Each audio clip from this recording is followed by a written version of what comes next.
Hi guys. Hai kak. Nama saya Mak Ra. Aku bukan. Tak apa dek sini. Hai, nama saya Mak.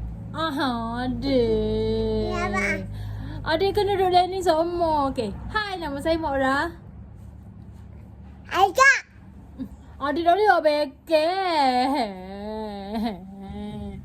Sekali lagi. Hai guys, nama saya Mak Ra. Kamu deh. Kamu nama saya? Halo. Alah mandi. Hai guys, nama saya Mak Ra. Hai kak.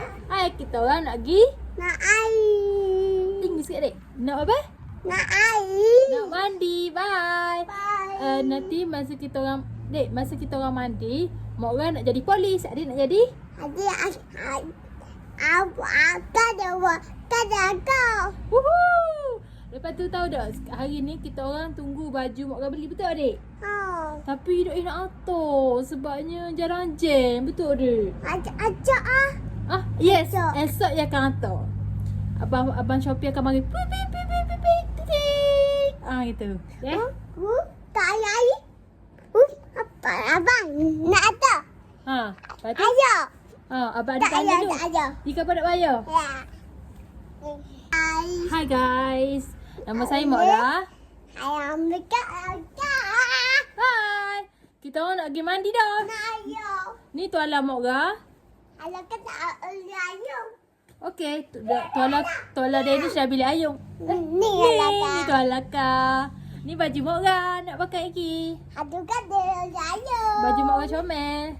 Okey, that's all dek. Bye bye. Bye. Tak nampak dek. Adik kena sini baru nampak. Apa yang Nampak. Okey, bye bye Mela. Apa? Jumpa lagi. Apa lagi? Muka dia tak nampak.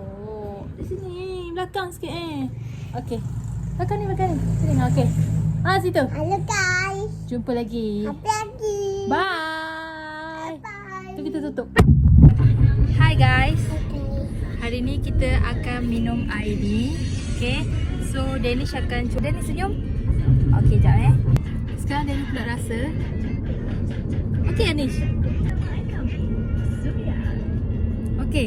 Berapa bintang ni? Hi guys, sama saya Mak Ra. Hai. Dia dulu. Hi guys, sama saya Mak Ra.